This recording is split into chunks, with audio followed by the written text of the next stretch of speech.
कहानी की शुरुआत में हमें डार्सी नाम की एक लड़की दिखाई जाती है जो कि अपनी डॉल से बात कर रही है कि तुम्हें कुछ नहीं होगा, मैं तुम्हें कुछ होने नहीं दूंगी। तभी उसके पापा वहाँ आ जाते हैं। वो काफी गुस्से में हैं। वो डार्सी से कहते हैं कि तुमसे एक काम ठीक से नहीं होता, दिन भर तुम इस घटिया से डॉल से बात करती रहती हो, आज मैं इस डॉल को तोड़ ही दूंगा। उसके पापा उस डॉल की तरफ बढ़ते हैं और अब डार्सी को गुस्सा आता है और डार्सी अपने पापा को मार देती है। कौन थी ये लड़की, क्यों मारा इसने अपने पापा को, और क्या थी ये डॉल? इन सारे सवालों का जवाब हमें आगे की कहानी में जरूर मिलेगा। कहानी हमें डार्सी के पड़ोस में लेके जाती है जहाँ पर इस मूवी की लीड कैरेक्टर ऐश अपने पापा फ्रेड के साथ रहती थी। कई साल पहले ऐश की माँ का एक्सीडेंट हो गया और उस एक्सीडेंट में उसकी माँ इस दुनिया को छोड़ के चली गई और उस एक्सीडेंट में ही ऐश की ऐसी हालत हो गई कि ऐश अच्छे से चल नहीं सकती। लेकिन उसे इन सारी बातों की कोई फिक्र नहीं थी। वो अपनी जिंदगी में बहुत खुश थी। उसके पास उसके पापा थे, उसका बॉयफ्रेंड ब्रैड था और उसके दोस्त थे।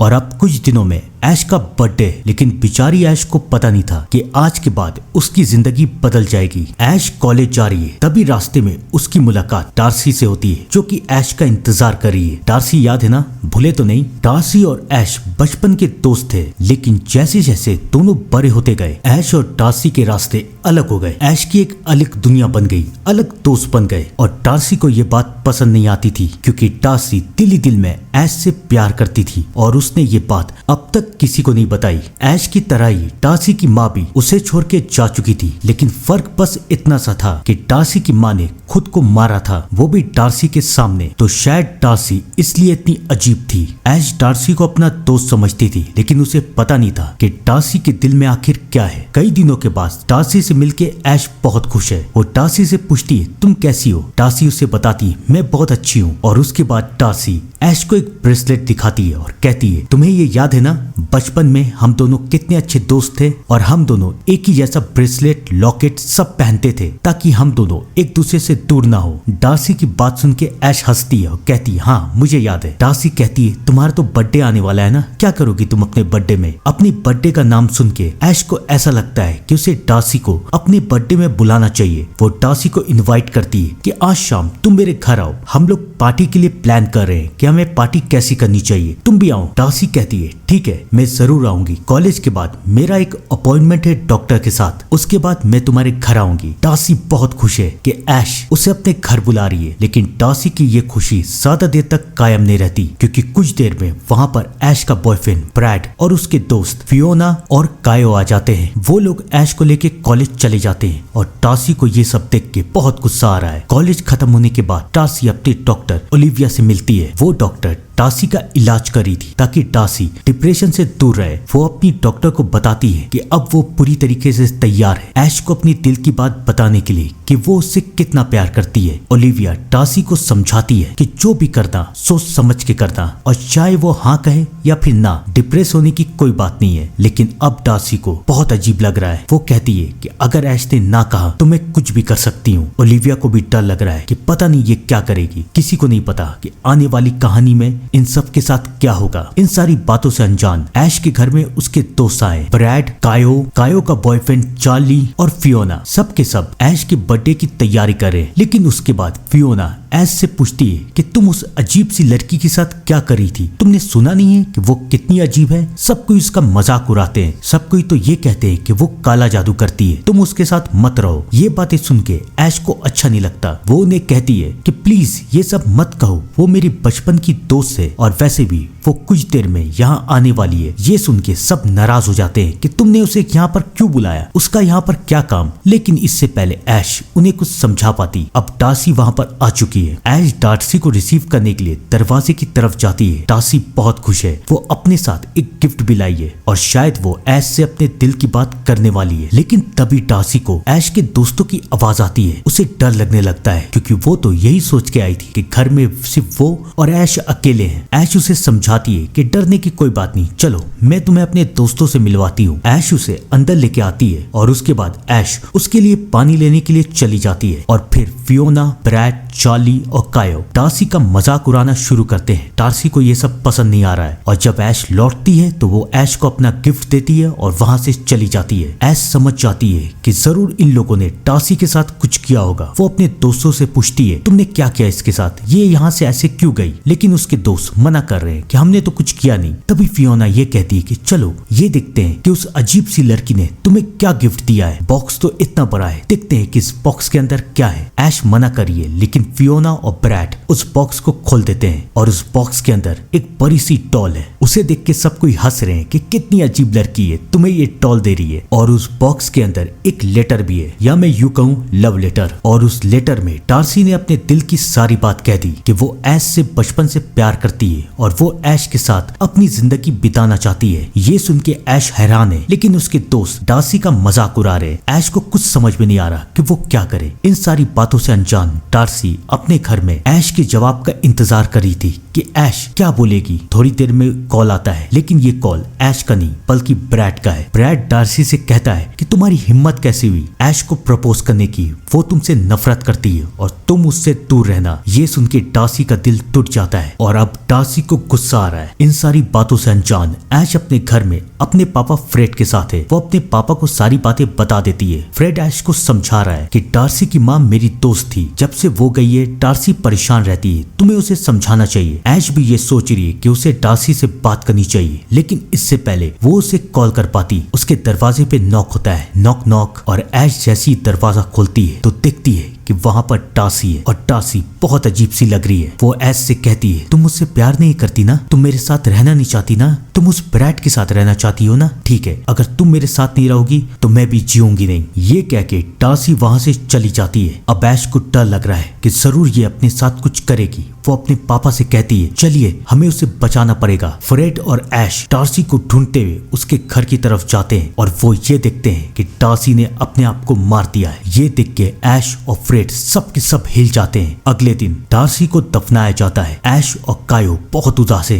कि शायद उनके वजह से डार्सी ने अपने साथ ये सब किया है, लेकिन फियोना, ब्रैड और चार्ली को कोई फर्क नहीं पड़ रहा। डार्सी की डॉक्टर ओलिविया भी बहुत उदास है, लेकिन किसी को नहीं पता कि आने वाली कहानी में क्या होगा। सबकी जिंदगी बदलने वाली है। वो डॉल याद है ना, उस डॉल का नाम था मॉर्गन, और ये नाम डार्सी ने उस डॉल का इसलिए रखा था क्योंकि ये नाम उसकी माँ का था। कहानी हमें ऐश के कमरे में लेके जाती है। ऐश सो रही है और उसके कमरे में वो डॉल भी है और हमें दिखाया जाता है कि उस डॉल का सर मूव कर रहा है और वो ऐश को दिख रही है। और यहाँ से शुरू होता है इस कहानी का एक खौफनाक सफर। अब ये डॉल सबके साथ क्या करेगी किसी को नहीं पता। अगली सुबह ऐश अपने कॉलेज जाने के लिए तैयार हो रही है। उसके घर पे उसकी काम वाली मेड है जिसका नाम है शार्ली। ऐश के पापा ऑफिस जा चुके हैं और कुछ देर में ऐश भी घर से निकल जाती है। अब घर में अकेले शार्ली है। रुकिए जरा, शार्ली के साथ वो डॉल भी तो है, मॉर्गन। शार्ली के साथ क्या होगा ये दिखाने से पहले कहानी हमें ओलिविया के पास लेके जाती है। ओलिविया से मिलने के लिए डिटेक्टिव हैरी आया है जो कि डार्सी के केस में काम कर रहा है। वो ओलिविया से डार्सी के बारे में सब कुछ पूछता है तो ओलिविया उस डिटेक्टिव को बताती है कि डार्सी की माँ के जाने के बाद उसके पापा उसका ख्याल नहीं रखते थे, तो इसलिए डार्सी परेशान रहती थी। वो मेरे पास आती थी और वो मेरी छोटी बहन की तरह थी। उसके साथ जो कुछ भी हुआ मैं उस सदमे से निकल ही नहीं पा रही हूँ। हैरी कहता है क्या आपको ऐसा लगता है कि डार्सी ने ये जो कुछ भी किया शायद अपने पापा की वजह से किया? ओलिविया कहती है हो सकता है। डिटेक्टिव उसे ये बात बताता है कि आपको पता है कि उसके पापा कई दिनों से मिसिंग है, वो कहाँ है किसी को कुछ नहीं पता। ये बात ओलिविया को भी अजीब लग रही है, लेकिन अब डिटेक्टिव को ऐसा लगता है कि शायद इन सब के पीछे उसके पापा का हाथ है। डिटेक्टिव और ओलिविया किसी को पता नहीं था कि आने वाली कहानी में क्या होगा। कहानी हमें एक बार फिर से ऐश के घर की तरफ लेके जाती है। शार्ली घर का काम कर रही है, तभी उसे एहसास होता है कि उसके पीछे बॉल आई है। वो सोचती है ऐश घर में आ गई क्या? वो ऊपर कमरे की तरफ झांकती है, आवाज देती है ऐश क्या तुम आ गई हो? लेकिन ऊपर से तो कोई आवाज आ ही नहीं रही। अब शार्ली को डर लग रहा है। उसे लगता है कि कहीं इस घर में चोर तो नहीं आ गया। वो ऊपर कमरे की तरफ जाती है, वहाँ कोई नहीं है, बस एक डॉल है। उस डॉल को देख के उसे बहुत अजीब लग रहा है। ऐसा लग रहा है कि वो डॉल उसे गौर से देख रही है। फिर उसे ऐसा लगता है कि ये उसकी गलतफहमी है। वो पीछे पलटती है, लेकिन बेचारी को पता नहीं था कि उसके साथ अब क्या होगा। मॉर्गन नाम की वो डॉल उठती है और शार्ली के ऊपर हमला करके उसे मार देती है। और यहाँ से शुरू होगा एक खौफनाक सफर। वो शार्ली की बॉडी को बाहर जाके दफना देती है। किसी को नहीं पता कि शार्ली के साथ क्या हुआ। ऐश और उसके पापा घर आते हैं लेकिन शैली का नामो निशान भी नहीं है। उन्हें ऐसा लगता है कि शैली काम करके चली गई। उन लोगों को तो पता भी नहीं है कि शैली के साथ हुआ क्या है। अगले दिन ऐश से मिलने के लिए ओलिविया आती है। डार्सी ने ऐश के बारे में बहुत कुछ बताया था तो इसलिए ओलिविया ऐश से मिलने के लिए गई। वो ऐश को समझाती है कि डार्सी को गलत मत समझना, वो तुमसे प्यार करती थी, उसके कोई दोस्त नहीं थे ना, तो इसलिए वो तुम्हारे साथ रहना चाहती थी। ऐश को भी डार्सी की बहुत याद आती है। ओलिविया उसे समझाती है कि तुम मुझसे आके मिल सकती हो, मुझसे आके बात कर सकती हो। ऐश मान जाती है कि वो कॉलेज के बाद डार्सी से बात करेगी, लेकिन बेचारी ऐश को पता नहीं था कि उसकी जिंदगी में आखिरकार चल क्या रहा है। हमें दिखाया जाता है कि उसका बॉयफ्रेंड ब्रैड ऐश को धोखा दे रहा है, वो भी उसकी दोस्त फियोना के साथ। फियोना ब्रैड को कहती है कि उसका फोन ऐश के घर में छूट गया है और उस फोन में ब्रैड और उसकी फोटोज है। अगर वो सब ऐश ने देख लिया तो उसे पता चल जाएगा कि हमारे बीच चल क्या रहा है। ब्रैड और फियोना ये तय करते हैं कि वो ऐश के घर जाएंगे। ब्रैड के बाद ऐश के घर की चाबी थी, वो दोनों ऐश के घर में जाते हैं। ब्रैड फियोना से कहता है जाओ ऊपर कमरे में जाके अपने फोन को ढूंढो। इससे पहले फियोना ये कर पाती, वो दोनों देखते हैं कि ऐश अब घर की तरफ लौट रही है। ब्रैड फियोना से कहता है तुम ऊपर जाओ, मैं ऐश का ध्यान भटकाता हूँ। ब्रैड बाहर की तरफ जाके ऐश का ध्यान भटका रहा है और फियोना ऊपर अपने फोन को ढूंढ रही है, लेकिन उसे पता नहीं था कि वहां पर क्या होने वाला है। याद है ना वो डॉल, वो अब भी वहीं पर है और अब उसका नेक्स्ट शिकार है फियोना। फियोना को उसका फोन तो मिल जाता है, लेकिन वो डॉल अब जाग जाती है और वो फियोना पे हमला करके उसे भी मार देती है। फियोना तड़प तड़प के मरती है और उसे पता भी नहीं चलता कि इस डॉल ने आखिरकार उसे मारा क्यों है। क्या है ये डॉल, क्या इसके अंदर डार्सी की आत्मा है? दिल थाम के बैठे रहिएगा क्योंकि कुछ ही देर में इस कहानी का फाइनल ट्विस्ट खुलने वाला है। इस डॉल ने दो लोगों को मार दिया था, शैली और फियोना, और किसी को कुछ नहीं पता था क्योंकि ये डॉल लाशों को छुपा देती थी। इन सारी बातों से अनजान अगले दिन ऐश ओलिविया से मिलने के लिए जाती है। ओलिविया ऐश को डार्सी के बारे में सब कुछ बताती है। ऐश भी ओलिविया से कहती है मुझे डार्सी के बारे में सुन के बहुत अफसोस हो रहा है, इसलिए जब से उसने मुझे अपनी डॉल दी है मैं उस डॉल को अपने पास ही रखती हूँ। उस डॉल के बारे में सुन के ओलिविया चौंकती है और कहती है क्या उसने तुम्हें कोई डॉल दी है? ऐश कहती है हाँ। ओलिविया कहती है चलो मुझे वो डॉल देखनी है। आखिरकार ओलिविया इतना डर क्यों रही है, आइए जानते हैं। ऐश अपने घर की तरफ बढ़ रही है और वहाँ उसके दोस्त उसके बर्थडे पार्टी की तैयारी कर रहे हैं। ब्रैड, चार्ली और कायो उसके घर को सजा रहे हैं। तभी ब्रैड के फोन पे फियोना का मैसेज आता है कि ऊपर कमरे में आओ, मुझे तुमसे बात करनी है। ब्रैड को पता भी नहीं था कि ये मैसेज फियोना नहीं बल्कि वो टॉल कर रही है। कायो और चार्ली को सामान लेने के लिए बाहर जाना था, वो लोग तो बाहर चले जाते हैं, लेकिन ब्रैड ऊपर कमरे की तरफ जाता है और तब वो फियोना की लाश देखता है। लेकिन इससे पहले वो कुछ समझ पाता, वो टॉल वहां पर आ जाती है और वो ब्रैड को भी तरपा तरपा के मार देती है। ब्रैड भी मर चुका है और सब कोई इस बात से अनजान है। रात में ऐश और ओलिविया अपने घर पहुंचते हैं जहाँ पर कायो, चार्ली और उसके बाकी सारे दोस्त ऐश के बर्थडे के लिए उसे सरप्राइज दे रहे हैं। ऐश बहुत खुश होती है, लेकिन ओलिविया ऐश से कहती है चलो मुझे डॉल दिखाओ। ऐश ओलिविया को लेके ऊपर कमरे की तरफ जाती है। वो डॉल अभी भी वहीं पर है। उस डॉल को देख के ओलिविया बहुत हैरान होती है। ऐश पूछती है आप इतना डर क्यों रही हैं? ये बस एक डॉल ही तो है। ओलिविया उसे समझाती है कि डार्सी की माँ काला जादू करती थी, वो डॉल पे वुडू करती थी, उसके पास ही ऐसी शक्तियां थी कि वो आत्माओं को डॉल के अंदर डाल सके। कहीं डार्सी की आत्मा इसके अंदर तो नहीं? अब ऐश को भी डर लग रहा है। ओलिविया ऐश को समझाती है कि तुम नीचे की तरफ जाओ, मुझे इस डॉल को चेक करना पड़ेगा। ऐश तो नीचे चली जाती है और ओलिविया उस डॉल को चेक कर रही है, लेकिन उसके बाद ओलिविया को कुछ ऐसा दिखता है जिसे देख के ओलिविया को सारी बातें समझ आ जाती है। वो बाहर ऐश को बताने के लिए जाती है, लेकिन अब बहुत लेट हो चुकी है। वो डॉल ओलिविया को भी बेहोश कर देती है। काफी देर हो चुकी है, ओलिविया अभी तक आई नहीं है। ऐश ओलिविया को ऊपर देखने के लिए जाती है और यहाँ पर आता है इस कहानी का आखिरी ट्विस्ट। ऐश देखती है कि वो डॉल चल रही है, वो डर जाती है। तभी ओलिविया चिल्लाती है डरो मत, ये कोई आत्मा नहीं है, ये कोई डॉल नहीं है, ये एक कॉस्ट्यूम है और इसके अंदर है डार्सी। डार्सी अपना मास्क उतारती है। ये सब डार्सी का नाटक था। अब आएगा इस कहानी का आखिरी ट्विस्ट। डार्सी ऐश को सब कुछ बताती है कि मैंने ये सब किया तुम्हारा प्यार पाने के लिए। मुझे पता चल गया था कि जब तक तुम ये समझोगी नहीं कि मैं तुमसे कितना प्यार करती हूँ, तुम मुझे एक्सेप्ट नहीं करोगी, इसलिए मैंने तुम्हारे सामने मरने का नाटक किया और जो मरा था वो मैं नहीं थी बल्कि मेरे पापा थे। मैंने उसे मार दिया था और मैंने अपने पापा की बॉडी के पास अपने दांत निकाल के रख दिए ताकि जब पापा का पोस्टमार्टम हो तो मेरे दांत से मेरी पहचान कर ली जाए। और उसके बाद मैंने हर उन लोगों को मार दिया जो तुम्हें परेशान कर सकते थे। तुम्हें पता है ब्रैड और फियोना का अफेयर चल रहा था तो मैंने उन दोनों को भी मार दिया। मैंने शॉर्ली को भी मार दिया। मैंने ये सब तुम्हारे लिए किया है और अगर तुम ये नहीं चाहती कि मैं ओलिविया को भी मार दूं तो जाओ नीचे सबको घर भेज दो और उसके बाद मैं तुम्हें बताऊंगी कि आगे क्या करना है। ऐश समझ जाती है कि टासी के सर पे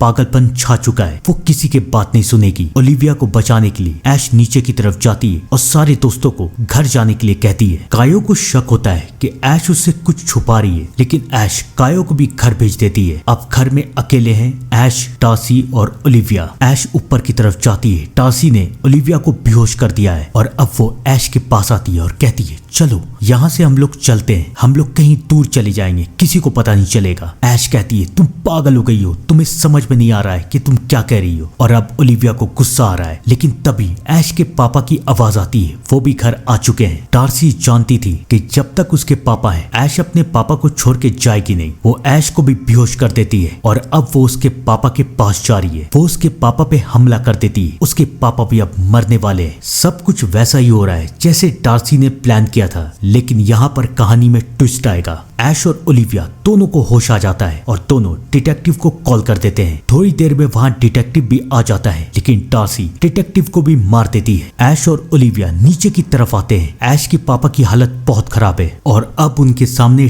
टार्सी है। लेकिन इससे पहले टार्सी कुछ कर पाती वहाँ पर कायो आ जाती है और कायो टार्सी के ऊपर हमला कर देती है। उसे शक हो गया था कि ऐश उससे कुछ छुपा रही है तो वो अपनी दोस्त की मदद करने के लिए वापस आ गई थी। बेचारी को पता नहीं था कि उसे वापस नहीं आना चाहिए था क्योंकि टार्सी अभी भी होश में है और वो पहले कायो और उसके बाद ओलिविया दोनों को इंजर्ड कर देती है। ऐश समझ जाती है कि टार्सी से ऐसे नहीं जीता जा सकता। ऐश टार्सी से कहती है कि मैं समझ गई हूँ तुम मुझसे कितना प्यार करती हो, अब मैं तुम्हारे साथ रहना चाहती हूँ। ये सुन के टार्सी बहुत खुश है लेकिन अब ऐश मौके का फायदा उठा के टार्सी के ऊपर हमला करके उसे मार देती है और उसके बाद ऐश पुलिस को कॉल करती है। कुछ देर के बाद वहाँ पर पुलिस और एम्बुलेंस दोनों आ जाते हैं और वो कायो और ऐश के पापा को लेके हॉस्पिटल जाते हैं। ओलिविया ऐश को समझाती है सब कुछ ठीक हो जाएगा, टार्सी को एक बुरा ख्वाब समझ के भूल जाओ। लेकिन क्या टार्सी सचमुच में मर गई थी? क्योंकि हमें दिखाया जाता है कि वो डॉल अब उसके अंदर टार्सी की आत्मा आ चुकी है। मुझे लगता है कि इस कहानी का पार्ट 2 भी आना चाहिए। आपको क्या लगता है कमेंट करके बताइएगा। तब तक के लिए thank you and good bye.